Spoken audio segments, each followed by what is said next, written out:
జరిగింది. బాగా కష్టపడినటువంటి మిత్రుడు తమ్ముడు రెండవ ఉద్యమాన్ని పూర్తి స్థాయిలో ఆలోచన చేస్తూ దానికోసమే జీవితం అన్నట్టుగా పనిచేసినటువంటి ఉపేంద్ర మాదిగా అందరం చూసినంత బ్రహ్మాండంగా మాట్లాడి మనం కూడా కొన్ని విషయాన్ని కొందరు నుండి గ్రహించాలి. అందరం విద్యార్థులమే, అందరం పనిచేస్తూ ఉన్నాం, కానీ కొందరు మాత్రమే బాగా మాట్లాడగలుగుతారు. ఎందుకంటే ఒక ఉద్యమంలో, ఒక బాధ్యతలో, ఒక నాయకత్వంలో జీవిస్తే ఇవన్నీ వస్తాయి. అర్థం చేసుకోండి, దాంట్లో జీవించాలి, నటించకూడదు. నటిస్తే నటన వస్తుంది, కానీ అందులోటువంటి సారాంశం రాదు. ఉపేంద్ర మాదిగ ఉద్యమంలో జీవిస్తుంది కాబట్టి ఓపెన్గా అన్ని విషయాలు స్పష్టంగా మాట్లాడాడు. ఇక్కడే కాదు, ఎక్కడైనా మాట్లాడగలుగుతాడు. అందరూ అట్లా తయారు కావాలనేది ఎంఎస్ఎఫ్ జాతీయ అధ్యక్షుడు నేను కోరుకుంటాను. అందుకే ఫస్ట్ ఉపేంద్రతో మాట్లాడచ్చు, నాకు తెలుసు కాబట్టి. చాలా విషయాలు చర్చించి వర్గీకరించి కోరుకుంటే రాజ్యాంగం కావాలి, వర్గీకరణ పోరాటానికి ముగింపు కావాలి, మాదిగ జాతికి ఇంకా పిక్కుకుంటే ఎక్కడో బతుకుతా ఉన్నారు, ఇంకా అన్యాయం పెడతా ఉన్నారు, ఇంకెప్పుడు ఈ జాతికి వెళ్ళి స్పష్టంగా మాట్లాడుతున్నటువంటి తమ ఉపేంద్ర మాదిగకి అందరి తరఫున మరొకసారి తమని ఉద్యమ నమస్కారం తెలియజేసుకుంటూ, ఇప్పుడు మన గజ్వేల్ జిల్లా నుంచి తమ్ముడు కృష్ణమాదిగ, ముండాది కృష్ణమాదిగ, మెదక్ జిల్లా నుంచి తమ్ముడు మరి ఒక్కడే రావడం జరిగింది. గజ్వేల్లో ఉన్నాడు తమ్ముడు. 2 నిమిషాలు. ఈరోజు అత్యవసర సమావేశం ఏర్పడే కారణం ఏంటంటే, ఈరోజు ఏ లక్ష్యం కోసం అయితే ఎంఆర్పీఎస్ ఏర్పడిందో ఈరోజు ఒక కీలక ఘట్టానికి రావడం జరిగింది. 25 సంవత్సరాల ఉద్యమం అభివృద్ధి అయితే ఈ 3 సంవత్సరాలు భవిష్యత్తులో 3 సంవత్సరాల ఉద్యమం ఒక వ్యక్తి కాబట్టి అయితే ఈ జాతీయ కమిటీ సమావేశానికి నేను ఈ జిల్లా సిద్దిపేట జిల్లా తరఫున అప్పీల్ చేయడం ఏంటంటే, మన ముందు 3 లక్ష్యాలు ఉన్నాయి. ఒకటి, ఎస్సీ వర్గీకరణ సాధించుకోవడం. అదే సమయంలో తెలంగాణలో పాలకులు ప్రతిపక్షాలు చేసినటువంటి మోసాలను ఎండగట్టి మాదిగ రాజ్యాధికారం సాధించాలి. అదేవిధంగా మందకృష్ణాన్ని ముఖ్యమంత్రి చేయాలంటే ప్రతి జిల్లాలో, తెలంగాణ రాష్ట్రంలో 33 జిల్లాలు ఉన్నాయి కాబట్టి ప్రతి జిల్లాకు ఒక 1000 మంది విద్యార్థులు సైన్యం తయారైతేనే మందకృష్ణాన్ని ముఖ్యమంత్రి చేయడానికి సాధ్యమైందని చెప్పేసి ఈ సందర్భంగా తెలియజేస్తాను. అదేవిధంగా నిర్మాణం కూడా అన్ని జిల్లాల్లో జరిగిన తర్వాత అప్పుడు ఈ ప్రైవేట్ యూనివర్సిటీలు కానీ సిద్దిపేట జిల్లా నుంచి తమ్ముడు వెంకటేష్ జిల్లా నుంచి అన్ని రావడం జరిగింది కదా. తమ్ముడు వెంకటేష్ జిల్లావాడి సభ పరిచయం కావాలి. వెంకటేష్, అదేవిధంగా కర్ణాకర్, నా ముఖ్యమంత్రి రాజు, సార్ అందరూ నిలబడాలి. రవి సిద్దిపేట జిల్లా రావడం జరిగింది కదా. నెంబర్ మర్చిపోయి పంపిస్తా ఉంటాడు. ధన్యవాదాలు. ఉంటాడు షాప్ దగ్గర ఉంటాడు. ఉన్నాయి ఇంకా కొన్ని సంఘాలు అయితే అడ్రస్ లేకుండా ఆగమాగంగా ఉండే పరిస్థితి కనిపిస్తుంది.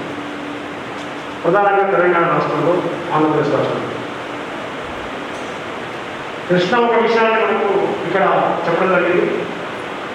అసెంబ్లీ సాక్షిగా తెలంగాణ యూనివర్సిటీ బిల్లును ఆమోదం చేసి కేసీఆర్ ప్రభుత్వం తీసుకునే విధంగా కేసీఆర్ ప్రభుత్వం పైన ఎంఎస్ఎఫ్ ముందుకు వచ్చే విధంగా అన్నగారు స్టేట్మెంట్ ఇచ్చారు.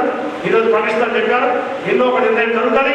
ఆ తర్వాత అన్ని విద్యాసంఘాలకు కూడా ముందుకెళ్లే విధంగా మనం ప్రయత్నం చేసేటువంటి అవకాశం భవిష్యత్తు ఉంది.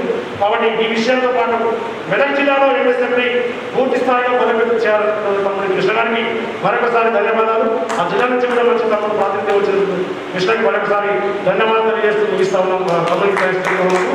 ఇప్పుడు వరంగల్ అర్బన్ నుంచి మిత్రుడు మంద భాస్కర్ వరంగల్ అర్బన్ నుంచి.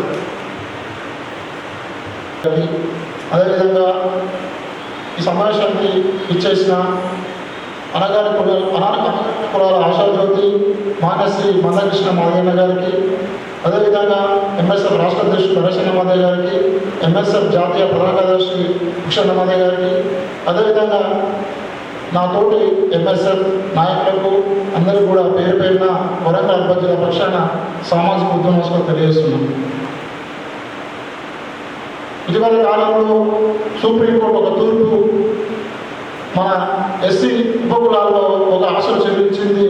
గత 26 సంవత్సరాలుగా అన్న నాయకత్వంలో మనం చేస్తున్న పోరాటానికి కొంచెం ఊపిరిచ్చింది. ఆ ఊపును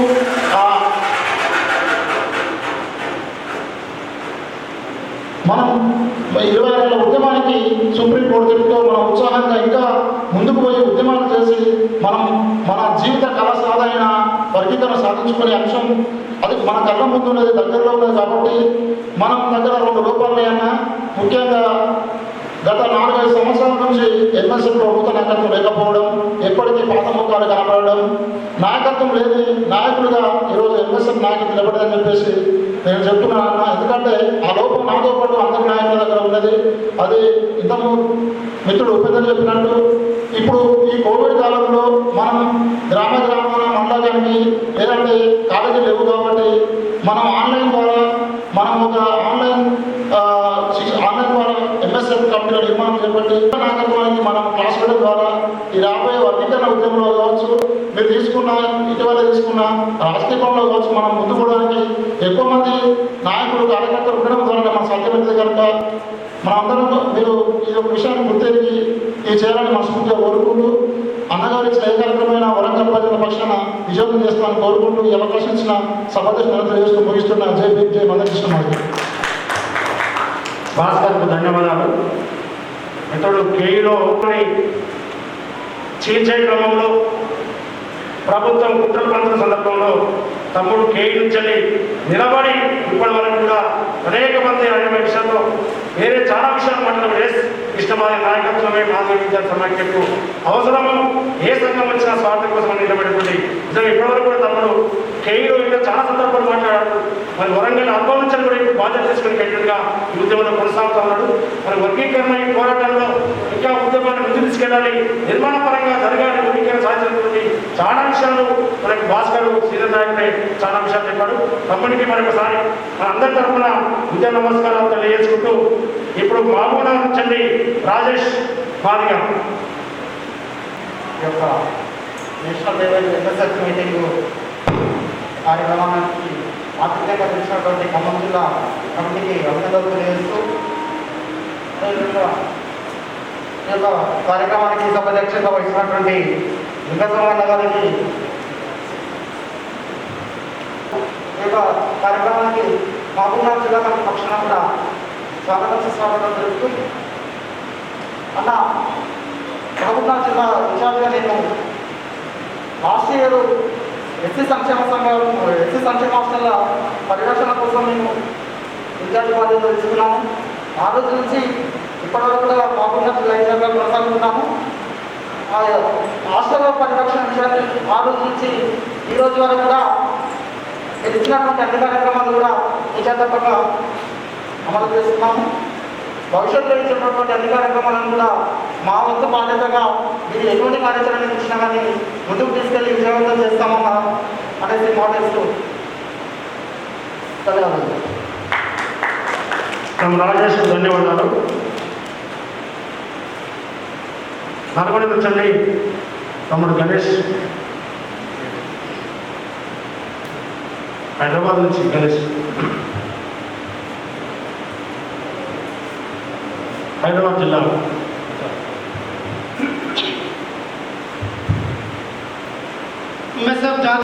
గణేష్ తమ్ముడికి హైదరాబాద్ జిల్లా ఇన్ఛార్జి అయినా కరోనా కాలంలో మనందరం కూడా ఎక్కడెక్కడ చదువుకుంటున్నా, ఎక్కడెక్కడ హాస్టల్లో ఉంటున్నా మళ్ళీ మనము ఈ కరోనా సమయంలో మనం గ్రామాల్లో ఉన్నాం. గత ఎంఆర్పిఎస్ ఆవిర్భావ దినోత్సవాల కంటే మీ అన్నగారు కూడా చాలా స్పష్టంగా ఈ సందర్భంగా చెప్పడం జరిగింది. ఈ యొక్క 26వ ఎంఆర్పిఎస్ ఆవిర్భావ దినోత్సవాన్ని ప్రధానంగా తెలంగాణ తర్వాత ఆంధ్రప్రదేశ్లో ఈసారి చాలా ఘనంగా ఎంఆర్పిఎస్ ఆయుర్వేదోత్సవాలు జరిగినాయంటే దానికి ప్రధాన కారణము మాదిగ విద్యార్థులు ఎంఎస్ఎఫ్ నాయకత్వం అని. ఎందుకంటే అందరం విద్యార్థులు అందరం కలిసి గ్రామాల్లో ఉన్నాం. అది పారిశుద్ధ కార్మికుల నుంచే ప్రారంభమైంది.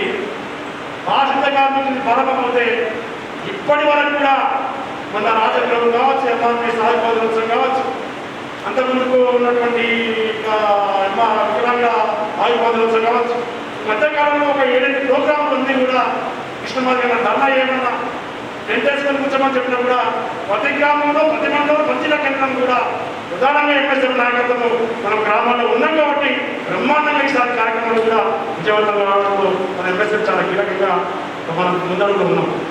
నేను అనగా చెప్పాను, ఈసారి బాగా విద్యార్థులు కాబట్టి, మాధ్య విద్యార్థులు కాబట్టి, వాళ్ళు ఊళ్ళలో ఉండరు కాబట్టి ఊళ్ళలో మాధ్య విద్యార్థి బయటకు వచ్చేసి ఆ కుటుంబాన్ని, ఆ గ్రామాన్ని, ఆ జాతిని కానీ ఈజీగా చైతన్యం చేయగలడు, ఈజీగా మాట్లాడగలడు. సోషల్ మీడియా విపరీతంగా వాడుతూ ఉన్నారు వాళ్ళని చెప్పేసి స్పష్టంగా చెప్పడం ద్వారా అవన్నీ జరిగినాయి. అందులో భాగంగా గణేష్ చెప్పినట్టుగా మన గ్రామాల్లో ఉన్నాం కాబట్టి అన్ని కార్యక్రమాలు, ఎంఆర్పిఎస్ కార్యక్రమాలు కావచ్చు, ఎంఎస్ఎఫ్ కార్యక్రమాలు కావచ్చు, బిహెచ్పిఎస్ కార్యక్రమాలు కావచ్చు, వార్షిక కార్యక్రమాలు కావచ్చు, ఏ కార్యక్రమాలు ఉన్నాం కాబట్టి అన్ని కలుపుకొని మనం ముందుండి చేశాము, నడిపించాము. ఉద్యమాన్ని కూడా ఈ కార్యక్రమం అందరం కూడా విజయవంతం చేశాం. అందరం చూసాం. ఎవరు ఎక్కడ ఉన్నా మనందరం కూడా బ్రహ్మాండంగా సోషల్ మీడియాలో మనం అందరము కారణాలను పంచుకోలేకపోయినా జూమ్ యాప్ ద్వారా కార్యక్రమాన్ని ఫేస్బుక్లో పెట్టడం ద్వారా ఒకరికొకరు కార్యక్రమాన్ని మనం పంచుకోవడం జరిగింది. కాబట్టి నిజంగా గణేష్ స్పష్టంగా చెప్పాడు. నిజంగా నేను ఒక స్టేట్మెంట్ కూడా రావడం జరిగింది పార్లమెంట్లో. ఈరోజు ఏ రాష్ట్రానికి తెచ్చినా ముఖ్యం కాదు కానీ అందులో తెలంగాణ, ఆంధ్రప్రదేశ్ ఉందా లేదా ముఖ్యం కానీ అందులో వాళ్ళు కంపల్సరీ ఉన్నారు, నిన్న మాట్లాడారు. ఇక మనం ఈరోజు మనం ఇప్పటితో విజయవాడ తీసుకెళ్తానని నాకు అర్థమవుతూ ఉన్నది. ఒక దగ్గర ప్రారంభం అవుతే వర్గీకరణ అది ఆగుతుందా? ఒక దగ్గర వర్గీకరణ ప్రారంభం ఆగుతుందా? ఇక వర్గీకరణ ప్రారంభం అవుతుంది. దేశవ్యాప్తంగా మొత్తం కూడా ఈరోజు అమలు శక్తి, దమ్ము, ధైర్యము అన్నగారి నాయకత్వంలో మనకు ఉద్యమానికి ఉందని చెప్పేసి ఈ సందర్భంగా గుర్తు చేస్తూ గణేష్ తమ్ముడికి ప్రత్యేక ధన్యవాదాలు చేస్తాను. హైదరాబాద్ ఇచ్చిన తమ్ముడు శ్రీను కూడా మాట్లాడాల్సిందే కోరుతాను.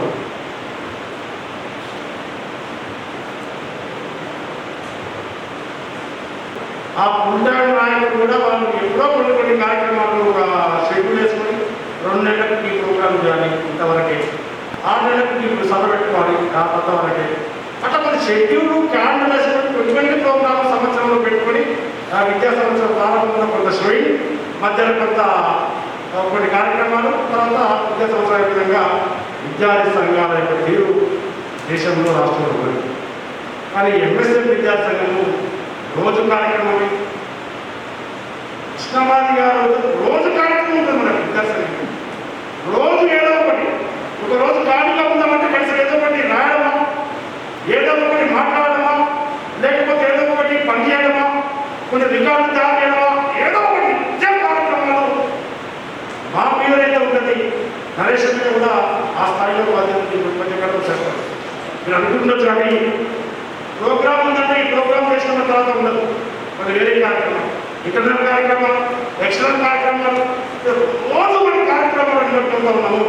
ప్రతి సబ్జెక్ట్తో డిస్కస్ చేస్తూ ఉన్నాము, ప్రతి విషయంలో మాట్లాడతాము, రోజుగా చర్చించుకుంటూ ఉన్నాము. కాబట్టి మనం మాట్లాడగలుగుతాము, మనం రాయగలుగుతా ఉన్నాము, మన ఉద్యమాలు బ్రహ్మాండంగా చేస్తాము. కాబట్టి మనం ఒక నాయకత్వాన్ని చూసి ఇంకో నాయకత్వం తయారు కావాలి. కృష్ణమాది గారు ఎన్నెన్న ఉద్యమం నడుస్తుందంటే కృష్ణ స్పష్టంగా మాట్లాడి ప్రతి విషయాన్ని మన మాదిగ జాతికి అందించింది కాబట్టి అర్థం చేసుకుని ఉద్యమంలోకి వస్తూ ఉన్నారు. మరి ఎంఎస్ఎఫ్ ప్రతి విద్యార్థి నాయకుడు మరి అట్లా మాట్లాడారు కదా. మన విద్యార్థులు చాలా మందికి వాస్తవంగా మాట్లాడదు. కొంతమంది మరి నువ్వు నాయకుడు నువ్వే మాట్లాడకపోతే విద్యార్థిని చైతన్యం చేస్తావు.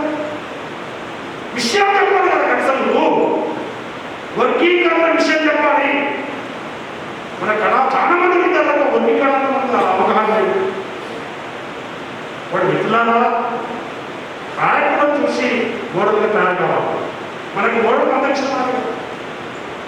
అట్లా మనం కూడా మాట్లాడాలనుకుంటా ఉంటాం, అట్లా పనిచేయాలనుకుంటా ఉన్నాం, అట్లా కష్టపడాలనుకుంటా ఉన్నాం. అట్లా చేస్తేనే మరి ఇవన్నీ మార్పులు నడుస్తున్నాడు. కాబట్టి అట్లా ఉండాలన్నది మన అవకాశం. నిజంగా స్పష్టంగా ఇప్పుడే కాదు, ఎప్పుడైనా మాట్లాడేటువంటి నాయకుడు నరేష్ గారు కాబట్టి ఒకసారి మరొకసారి ధన్యవాదాలు తెలియజేసుకుంటూ కాటబాబు రాజమారిగా డాక్టర్ కాటబాబు రాజమారిగా అన్న తిరుపతి యూనివర్సిటీలో డాక్టరేట్ చాలా ఇంటెలిజెన్స్ గారు ఇప్పుడు ఆంధ్రప్రదేశ్ నుంచి మనకి ఎంఎస్ఎఫ్లో బాధ్యత కీలకంగా ఏ కార్యక్రమం ఉన్న రెస్పాండ్ అవుతున్నా వెళ్ళాలి తీసుకెళ్ళాలి మాదిగ విద్యార్థులు చేయడం చెప్పేసరికి ఆయన డాక్టరేట్ అయినా కూడా మరి ఈరోజు మన ఉద్యమంలోకి భాగస్వామ్యమై విద్యార్థుల కోసం పనిచేస్తున్నటువంటి మిత్రుడు కాటబాబు రాజమారి గారిని మాట్లాడాల్సిన కోరుతా ఉన్నాను. 3 గంటలకు వచ్చి 1 వరకు బస్ స్టాండ్లో వెయిట్ చేసి మళ్ళీ నేను కొద్దిగా ఫ్లోర్ నైట్ మొత్తం నిద్ర కూడా అక్కడ ఉండడం వల్ల అది ఆఖరి తీసి చేసుకొని రూమ్ తీసుకెళ్ళినా బాగా ఇబ్బంది అయినా కూడా ఆయనతో పాటు మిత్రులు మన అనంతపురం నుంచి రావడం జరిగింది. కొంతమంది వచ్చేవారు కొన్ని కారణాల వల్ల రాలేకపోయారు. మరి ఏది ఏమైనా రాజు స్పష్టమైనటువంటి విషయాలు అందరూ కూడా మనం పరిగణన తీసుకొని అనగా రాజు ఇంకా సమయం ఇస్తే ఏపీలో కూడా ఏపీ ఎంఎస్ఎఫ్ రాష్ట్ర సమావేశాలు కూడా పెద్ద ఎత్తున అన్నగారు సమయం తీసుకొని ఏర్పాటు చేయడానికి మీరు ముందు వరుసలో ఉండండి. జాతీయంగా కూడా పూర్తి స్థాయిలో సమయం ఇచ్చి మనం సమావేశాలను అక్కడ విజయవంతం చేసుకొని ఆ రాష్ట్రంలో విద్యార్థులకు చేద్దాం. మరి అన్నగారికి ధన్యవాదాలు తెలియజేసుకుంటూ ఈ సమావేశ ముఖ్య అన్నగారికి మిత్రులందరికీ కూడా పేరు ఉద్యోగ నమస్కారం తెలియజేసుకుంటూ నేను 2 విషయాలు చెప్పిన తర్వాత అన్నగారి మొత్తాన్ని మనకు దిశ కార్యాచరణను కూడా ఇచ్చేసి మనం అందరం కూడా దాన్ని తీసుకెళ్ళి విద్యార్థులకు వచ్చినటువంటి అవసరం మనకు చెప్తున్నారా. మాదిగ స్టూడెంట్ ఫెడరేషన్ని సంస్థాగతంగా మనం పూర్తి స్థాయిలో బలోపేతం చేసుకోవాలి. ఈ సమయం అన్నగారికి అనేక సందర్భాల్లో చెప్పాం. మనం అన్న నిర్మాణం చేసుకునే దగ్గర కొంత సమయం ఇవ్వలేదు. అనేక విద్యా సంవత్సరాలు మారిపోతూ ఉన్నాయి, అకాడమిక్ మారిపోతూ ఉన్నది. దానివల్ల వచ్చిన విద్యార్థులను ఎంఎస్ఎఫ్లో తీసుకెళ్ళలేకపోతా ఉన్నాము. వాళ్ళ విద్యా సంవత్సరం అయిపోయి మళ్ళీ కార్యక్రమంలోకి వెళ్ళేసరికి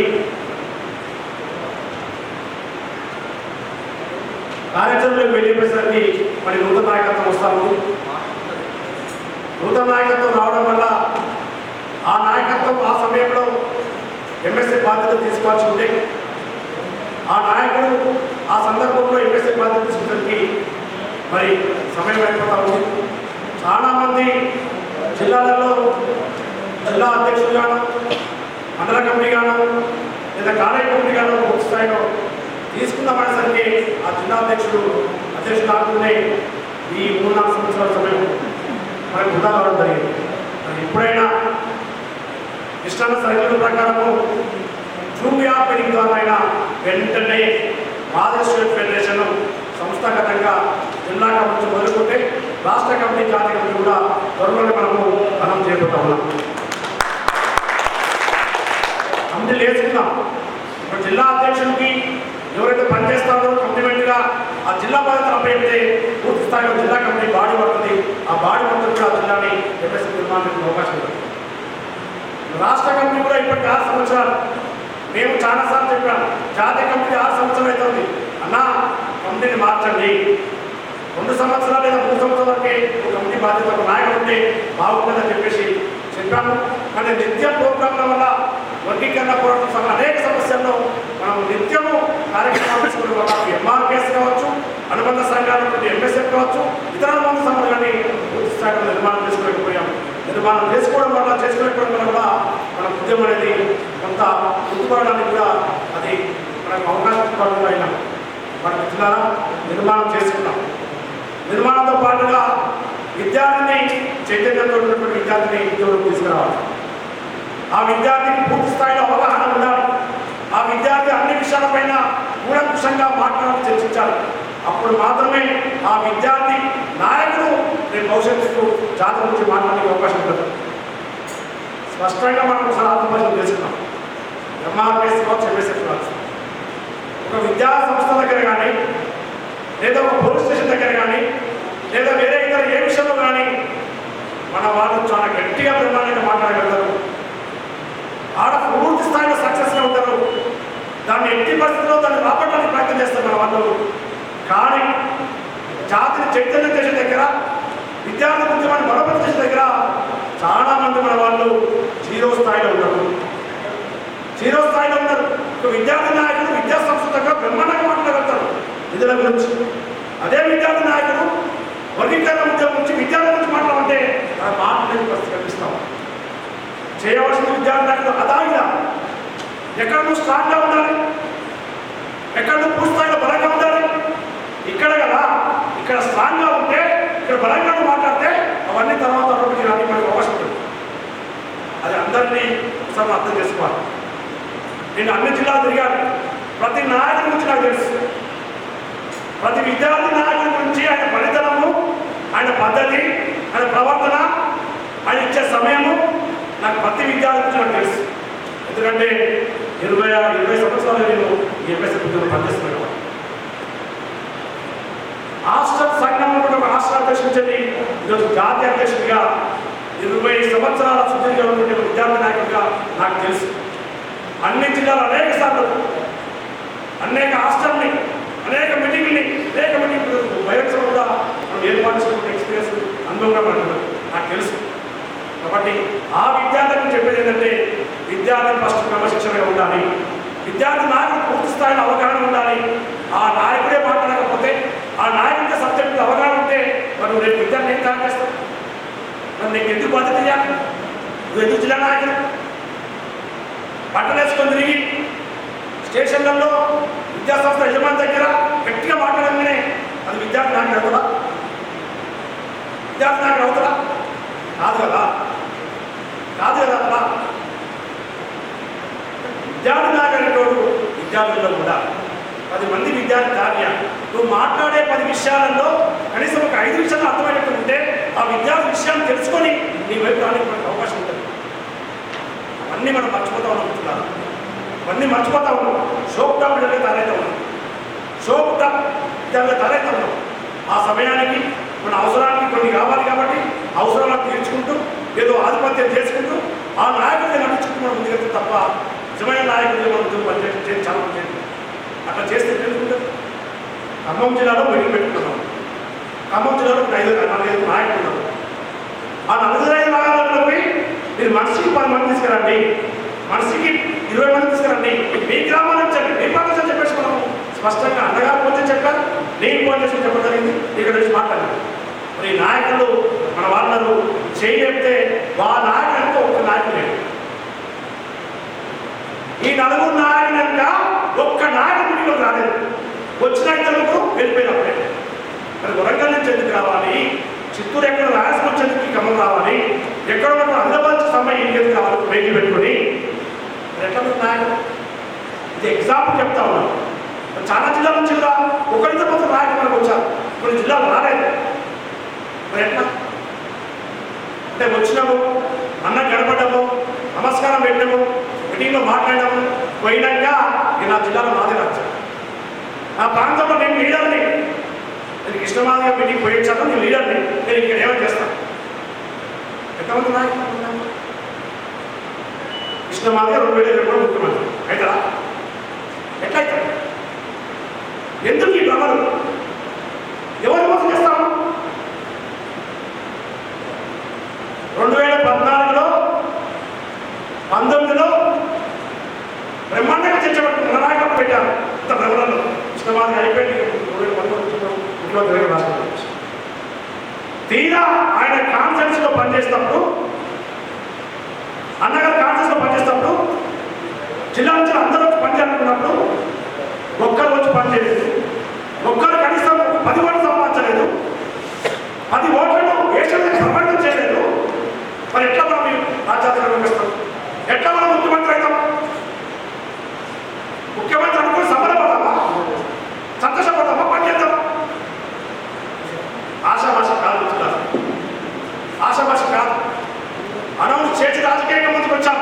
కానీ వర్గీకరణ కోసమే ఈ స్థాయిలో మనం పనిచేస్తుంటే రాజ్యాధికారం కోసం ఏ స్థాయిలో పనిచేయాలో చేయాలి. రాజ్యాధికారం అంటే రాజకీయ పార్టీలు ఆల్రెడీ ఉన్నాయి. ఈ దేశంలో 2900 చిల్లర రాజకీయ పార్టీలు ఉన్నాయి. 8 జాతీయ పార్టీలు అయితే 52 రాష్ట్ర పార్టీలుగా వాళ్ళ దిగులుగా ఉన్నాయి. ఇంకా 2000 చిల్లర పార్టీలకు అడ్రస్ లేదు, జస్ట్ నమోదు చేసుకున్నారు. మరి మనం ఎక్కడున్నాం? రాజకీయంగా మనం ఎక్కడున్నాం? రాజకీయంగా చైతన్యం చేయాలి. ఓటు బ్యాంక్ పరంగా మనం మన గ్రామంలో మనకి నమ్మకం కలగాలి. ఈ గ్రామంలో నువ్వు చెప్తే కనీసం 10 ఓట్లు వేసుకునే అవకాశం మనకు ఉన్నదా? నువ్వు ఒకవేళ నీ గ్రామంలో నిలబడితే ఒక 20 ఓట్లు పడే అవకాశం మనకు ఉన్నదా? అంటే ఏ స్థాయిలో మనం ఒకసారి అర్థం చేసుకోవాలి. రాజకీయ పార్టీలు అందరూ వాళ్ళకి ఇష్టం వేసి ఉన్నారు. ప్రతి నియోజకవర్గంలో ఆల్రెడీ వాళ్ళ ఓటు బ్యాంక్ తోటి రాజకీయ వాళ్ళు ఈరోజు స్టాండ్ అయి ఉన్నారు. వాళ్ళని మార్చి ఆ ఓటు బ్యాంకుని మన ఓటు బ్యాంక్గా మార్చుకోవాలి. కాంగ్రెస్ పార్టీ ఓటు బ్యాంక్ పోయింది, తెలుగుదేశం పార్టీ ఓటు బ్యాంక్ పోయింది, కాంగ్రెస్ పార్టీ ఓటు బ్యాంక్గా వచ్చింది. కాంగ్రెస్ పార్టీ ఓటు బ్యాంక్ పోయి సెంటిమెంట్ మీద టీఆర్ఎస్ పార్టీ ఓటు బ్యాంక్గా మారింది. కేసీఆర్ అధికారంలో కూర్చుంది. అక్కడి నుంచి పీఠం ఇక్కడికి రావాలి. ఇక్కడికి రావాలంటే ఆ ఓటు బ్యాంక్ మొత్తాన్ని మనం మన వైపుగా మార్చుకోవాలి. ఆ ఓటు బ్యాంక్ మొత్తాన్ని మన వైపుగా చైతన్యం చేసుకోవాలి. నీకు ఓటేసే విధంగా చేసుకోవాలి. నీకు ఓటేసే విధంగా చేర్చుకోవాలంటే ఆ రాజకీయ పార్టీలు అన్ని విధాల వాళ్ళకు సమకూర్చే ప్రయత్నం చేస్తా ఉన్నారు. డబ్బులు ఇస్తా ఉన్నారు, మద్యం పోయిస్తూ ఉన్నారు, లక్షల రూపాయలు కలిసి ఓటు కింద తెప్పించుకుంటూ ఉంటున్నారా? అందులో మనం లేమా? పోయినసారి ఎలక్షన్లలో గుండెలు చేయడం చెప్పండి. మన కుటుంబంలో మనం డబ్బులు తీసుకోలేదా? మన కుటుంబంలో ఓట్లు ఎవరికేసామో ఒకసారి మనం అర్థం చేసుకోవాలి. అంతా ఈరోజు నటిస్తా ఉన్నాం. నిజంగా అంబేద్కర్, మందకృష్ణమాదిగ యొక్క ఆలోచన విధానాన్ని మన కుటుంబంలోనే ఫస్ట్ నేర్చుకోపోయింది. మన కుటుంబమే ఇది రాజకీయ పార్టీలకు ఒత్తాస పడుతుంది. చాలా మంది విద్యార్థి నాయకుల కుటుంబాలు మన వాళ్ళ ఇతర పార్టీలలో పోటీ చేసి నిలబడతా ఉన్నారు. మన వాళ్ళే కాంగ్రెస్ పార్టీ అంటారు, టీఆర్ఎస్ పార్టీ అంటారు, టీడీపీ పార్టీ అంటారు. ఎప్పుడు మనం ఆచరణ సృష్టి ఆపుతారు, మారుస్తాం. ఎంఎస్ఎల్ మీటింగ్ వచ్చేసి మాట్లాడుకోవడం అయిపోయిందా? తర్వాత నీ కుటుంబంలో, నీ గ్రామంలో, నీ జిల్లాలో పరిస్థితి ఏంటి? ఆ ఉన్న పార్టీని కాదని, ఆ నాయకులు కాదని, ఆ బంధనాలను తెచ్చుకొని నువ్వు నిజంగా ఎంఎస్ఎల్ వైపు నువ్వు నిలబడతావా? ఫస్ట్ మనం నిలబడతావా? ఎంతమంది అట్లా లైన్ తీసుకోకుండా ఉపన్యాసాలు ఇచ్చి రాజ్యాధికారం చెప్పేసి ఇష్టమైన ముఖ్యమంత్రి చెప్పేసి గట్టిగా మాట్లాడి సప్పట్లు కొట్టుకొని పోతున్నారా? సప్పట్లు కొట్టుకొని అయిపోతే కాదు. కృష్ణన్న నాకు చాలా అభిమానం ఉంది. అంబేద్కర్ బాగా అభిమానం ఉంది. అంబేద్కర్ ఈ దేశంలో ఎవరికి అభిమానం లేదు? మతతత్వ పార్టీ నాయకులందరూ కూడా రోజు ఈ మధ్యకాలంలో అంబేద్కర్ పొక్కుతా ఉన్నారు. జయంతులు వద్దకు వస్తా ఉన్నారు. రోజు కూడా పోయి కాపాడుతాము. మరి అభిమానం ఉన్నది అంబేద్కర్ మీద. మరి అయిపోయి ఇంకేది కూర్చున్నావా? కృష్ణమాదిగ మీద బాధ్యులంతా అభిమానం ఉంది. ఎవరికి లేదు అభిమానం? బాధ్యులకే కాదు, చాలా మంది కూడా అభిమానిస్తూ ఉన్నాయి. ఇప్పుడు సరిపోతుందా? అభిమానం కాదు. నేను చాలా వేడిగా చెప్పాను. అభిమానం కాదు, ఆచరణ కావాలి. ఆచరణ కావాలి. అంబేద్కర్ యొక్క ఆచరణను ఇంప్లిమెంట్ చేయాలి. మోడీ చేస్తారా? మోడీకి అభిమానం ఉంది, ఆచరణ లేదు కదా. మరి మందకృష్ణమాదిగ అభిమానం ఉంది, ఆచరణ లేదు. మరి కార్యాచరణ ఏది? కార్యక్రమాలు ఏది? మరి ఎట్లా వస్తారు రాజ్యాధికారం? ఆర్ట్ అండ్ లాంగ్లో చాలా మంది వస్తూ ఉన్నాం, పోతా ఉన్నాం. స్టేట్ ఎగ్జిక్యూటివ్లకు, నేషనల్ ఎగ్జిక్యూటివ్లకు వచ్చిపోయిన నాయకులు మిగిలిపోతా ఉన్నాం. గ్రౌండ్ స్థాయిలో పోటీ చేయలేకపోతాం. మొన్న ఎలక్షన్లలో మా గ్రామంలో మున్సిపాలిటీ ఒకటి వార్డు నలుగురు చెప్పాను. నా మనసు ఒప్పునే చాలా మంది నాకు మాట్లాడారు. అన్నా మాకు చేయాల అది జనరల్ సీట్, ఎస్సీలు పోటీ చేశాను. అంటే నాయకులు ఉండే విధానం చెప్తాను అనుకుంటున్నాను. నేను చాలా మంది మాట్లాడతారు. మనం ఎంతమంది డబ్బులు తీసుకోవాలి నాయకుల దగ్గర? ఒకటో వార్డులో మనసు ఒప్పక నేను ఎవరికి పోటీ చేయను, ఎవరికి ప్రచారం చేయను, అవసరం ఉంటే మా ఎంఆర్ఎస్ పెడతాము, మేము రాజకీయ శక్తి మారబోతా ఉన్నాము, కృష్ణమాదిగ చెప్పి కృష్ణమాదిగ పేరు చెప్పేసి ఎన్ని ఓట్లు అని చెప్పేసి ఒక్కొక్క ఓటు కొన్ని వేల రూపాయలు చేస్తూ ఉంటే నిలబడి ఎంఆర్ఎస్ నాయకులు పెట్టేసి ఒకటో వార్డు పెడితే ఇట్లా 12 నుంచి 15 ఓట్లు మాత్రం రావడం. అది ఆరంభము. సంతోషపడ్డాను. 17 ఓట్లకు 20 ఓట్లు పడ్డాయి. అది స్టార్ట్ కావాలి. నువ్వు రాజకీయం ఎలక్షన్ రాగానే అన్ని పార్టీలకు మనం మాట్లాడుతూ ఉన్నాము, అన్ని పార్టీలకు బెదిరిస్తూ ఉన్నాము. నేతృత్వ ప్రభుత్వంలో వ్యవహరిస్తూ ఉన్నాడు. కేసీఆర్ ప్రధానంగా దళితులను మోసం చేస్తూ ఉన్నాడు. దళితులకు నువ్వు లాక్కుంటా ఉన్నాడు. నువ్వు ఇచ్చాడు పోయి లాక్కునే స్థాయికి ఈరోజు కేసీఆర్ వచ్చింది. రిజర్వేషన్ పెంచాడు పోయి ఉన్న రిజర్వేషన్ నాయకులు తయారు కావాలి. యుద్ధ సైనికులకు తయారు కావాలి. యుద్ధమే చేస్తున్నాం. ఇప్పుడు టీఆర్ఎస్ అవసరం చెప్పేసి కదా మనం ఎక్కడెక్కున్నాం. కేసీఆర్ వర్సెస్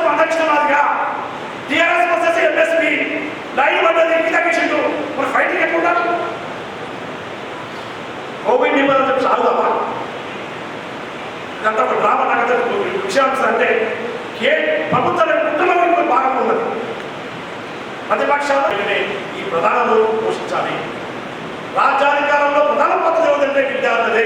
విద్యార్థులు ఎందుకంటే విద్యార్థులు చదువుకున్న వాళ్ళము, ఓటు గురించి తెలిసిన వాళ్ళము, సమాజం రాజ్యాధికారం ఎందుకు తెలిసిన వాళ్ళము, రాజకీయ పార్టీని ఎండగట్టగలుగుతాము, రాజకీయ పార్టీలను ఈరోజు బ్రహ్మాండంగా వాటిని ఈరోజు వ్యతిరేకించగలుగుతాము. కేసీఆర్ ఆటగాలు, కేసీఆర్ నాటకాలని, కేసీఆర్ ఆటగాలని ప్రజలకు మనం స్పష్టంగా వివరించగలుగుతాము. ఇది ఒక నూతన తరం కదా. ఒక తరం ఉద్యమం చేసింది, వర్గీకరణ పోరాటం చేసింది, వర్గీకరణ రేపు వస్తుంది, అది కంపల్సరిగా సాధించి తీరుతాం. రాజ్యాధికారంలో మనం సెకండ్ రోల్ ప్లే చేయాల్సింది. సెకండ్ రోల్ ప్లే చేయాల్సిందే. ఏ కార్యక్రమంలో ఏది తప్పడా దాని చుట్టూ తిరగాలి. అన్నగా అప్పు చేస్తా ఉన్నాను. ఏ కార్యక్రమం ఉన్నా ఫిక్స్ చేసి ఈ ఓటు రావాలి, ఈ ఓటు పడాలి. ఏ కార్యక్రమం ఉన్నా ఓటు మనం వచ్చే విధంగా, అది ఏ ధర్నా కావచ్చు, ఏ ప్రోగ్రాం కావచ్చు. ఎస్ రాజా సృష్టిపడి వస్తూ ఉన్నది, మనందరం రాజ్యాలకు రావాలి. ఓ ఎస్సీ ఎస్టీ బీసీ మైనార్టీలారా మన వైపు రండి. అంబేద్కర్, పూలే, కాంచీరాం, జగ్జీవన్రాం ఈ మహనీయుల బాటలో మనందరం వెళ్తాము. తెలంగాణలో అవకాశం ఉంది. భారతదేశంలో ఉత్తరప్రదేశ్లో ఎట్లా కాంచీరాం చేశాడో నేను మందకృష్ణవాదిగా తెలంగాణలో మరో కాంచీరాం లాగా తెలంగాణ ఏడాది మాత్రమే.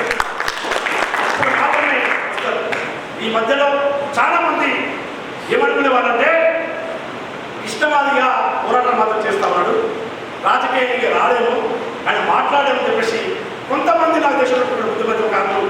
ఎస్ మేము రాజకీయ పార్టీ రాబోతా ఉంటాం, రేపు మాకు పార్టీ పెడతాము, మేము మహారాజులము, మేము షారోలు అని చెప్పేసి చాలా మంది కొన్ని బ్రహ్మలు వేసి మాట్లాడుతున్నాం. మేము ఛాలెంజ్ చేస్తా ఉన్నాం. ఓ మహారాజు షేర్ ఉన్నారా మందకృష్ణవాది ఎంఎస్ పార్టీ ఎంఎస్ పార్టీ చేయాలని ఎంఎస్ పార్టీ చేరినప్పుడు మాత్రమే మీరు నిజమైన నాయకులు. ఇవన్నీ మాట్లాడుతున్నారు. ఓ మానవహన నాయకుడా, ఓ అంబేద్కర్ ఇస్తున్నారా, ఓ కాంశీరాం నుంచి పడ్డా అందరూ కలిసి తెలంగాణలో నేను చెప్తా ఉన్నాను. బిఎస్పీ పార్టీ ఉన్నా కూడా నాయకులు లేని పార్టీ తెలంగాణలో వెళ్ళిపోయి నాయకున్న పార్టీ తెలంగాణలో ఎంఎస్పీ కాంశీరాం చెప్తా ఉంది కదా. కాంశీరాం పదే సొంత ఉద్యమం చేసేసి అధికారం వచ్చేది కదా. ఇది సొంత ఉద్యమం ఉండదు రాని ఎంఎస్ పార్టీ అధికారంలో పెడతారు అంటే అధికారం నుంచి మాట్లాడతారు.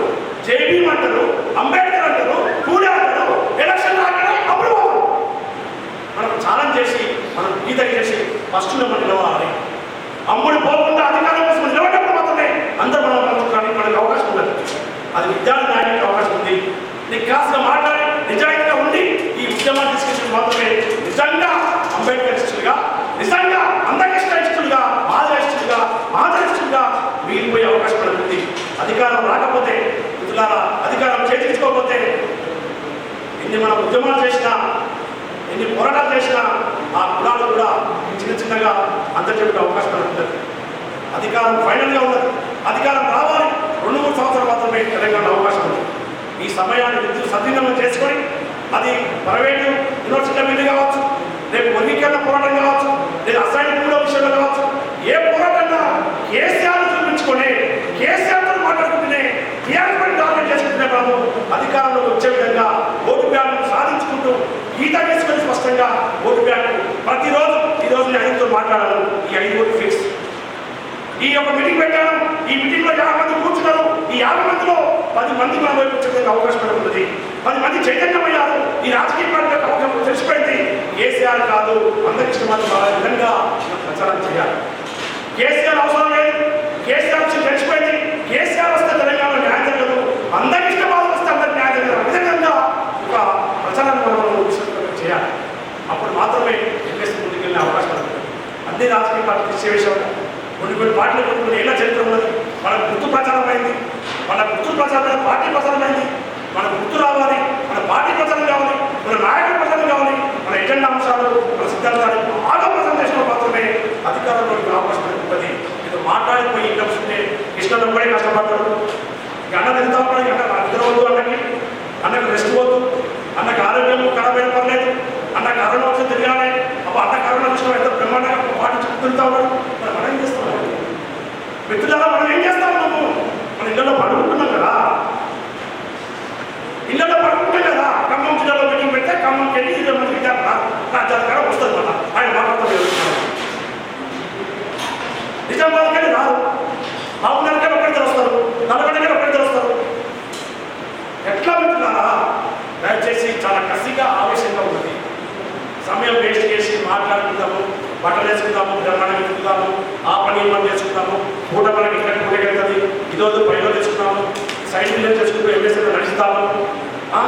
సైడ్ బిజినెస్ మనకి మనిషి ఇన్వెస్ట్మెంట్ కాదు, ఇది అందరికీ వర్తిస్తారు, అన్ని అనుబంధ సంఘాలు వర్తిస్తారు. ఈవెన్ ఎంఆర్కేసి కూడా నేను అప్లై చేస్తా ఉన్నాను. కాబట్టి అన్నగారు కూడా రాజ్యాధికారం కీలకంగా తీసుకొని వర్గీకరణ పోరాటం కేంద్రంలో అధికారం వస్తా ఉన్నాయి. కాబట్టి ఆ కేంద్ర స్థాయిలో వర్గీకరణ పోరాటాన్ని అక్కడ బృందాన్ని పెట్టి కేంద్ర స్థాయిలో పనిచేయించి గ్రౌండ్ లెవెల్లో తెలంగాణలో రాజ్యాధికారం సాధించడమే ఏకైక లక్ష్యంగా ఉంటాం. వర్గీకరణ మాతో పాటు వస్తుంది, అనేక బాధ్యత ఇస్తే ఎక్కడ పోయి పనిగా చేసుకున్నాం, అక్కడ చేద్దాం అంతా కలిసి. అక్కడ మనం ఫస్ట్ ఆ ప్రాంతం తయారు కావాలి.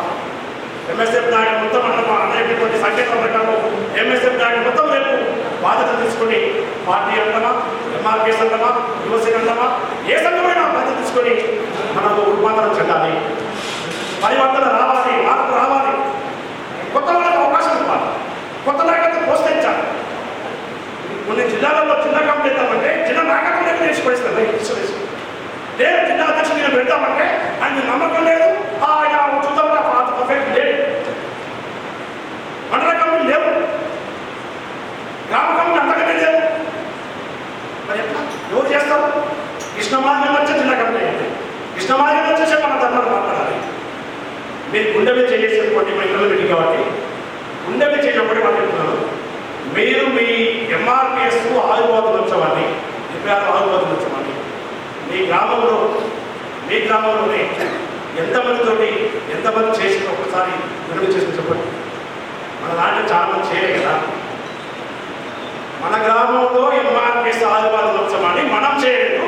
ఈ మీటింగ్లో మనం చాలా మంది కూర్చున్నాం. మరి ఎట్లా మనం ఉద్యమం ఎట్లా రాజ్యాధికారం వస్తుంది, ఎట్లా వర్గీకరణ అవుతుంది? ఈ గ్రామంలో ఉన్నటువంటి నాలుగు